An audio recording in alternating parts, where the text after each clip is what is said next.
په ننګرهار ولایت کې د ځانمرګو بریدونو 6 واسکټونه او نورو مهمات نیول شوي. دغه ولایت چارواکي وایي یاد واسکټونه د ملي امنیت ځواکونو نیولي او له پولې پورې غاړې په پاکستان کې جوړ شوي دي. دوی همداراز زیاتوي د دې سربیره 4 طالب او داعش جنګیالي هم نیولي کوم چې روغتیا پالانې تهدیدول. ننګرهار کې د پولې پورې غاړې را لیږدول شوي د ځانمرګو بریدونو واسکټونه نیول شوي. دغه ولایت چارواکي وایي تېره شپه د ننګرهار ملي امنیت ځواکونو د دې ولایت په مرکز جلال آباد ښار کې د عملیاتو پر مهال د ځانمرګو بریدونو لپاره چمتو شوي 6 واسکټونه، وسلې او مهمات نیولي چې له پولې پورې غاړې جوړ شوي او د اچین ولسوالۍ له لارې جلال آباد ته را انتقال شوي وو.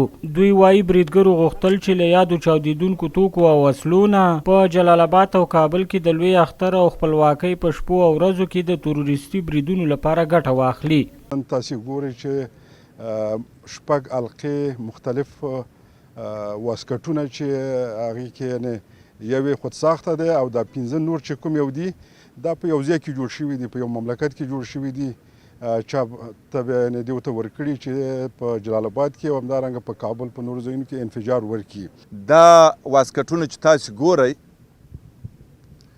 دا جوړېدل د داعش یا طالب په لاس باندې دا ناممکن دي. تاسو خپله ولیدل چې دا په یو فابریکه کې جوړ شوي دي.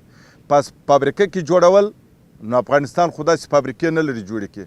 پس دا فابریکې د پولې هغه اړې کې دي. د پولې هغه اړې کې بیا ISI دي نه، ځکه هېڅ رحم پر افغانانو باندې نه لري.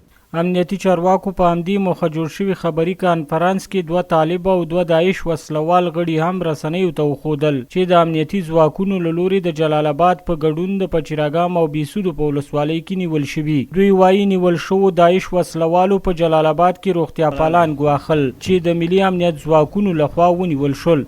تعداد نیول شوي دي. نور نو په دې عقله باندې چې هغه ډاکټر صاحبانو همیشه تشویش درلودی. یعنې موږ په دغه یوه میاشت کې تاسو کولی شئ چې ویم ګورئ 12 تنه ملي امنیت تهدید کوونکي د ډاکټر صاحبانو او قسما د تجارانو نیولي چې د هغې جملې څخه 2 داسې ستاسې مخ ته ولاړ دي او په خپل جرم باندې اعتراف هم کړی دی.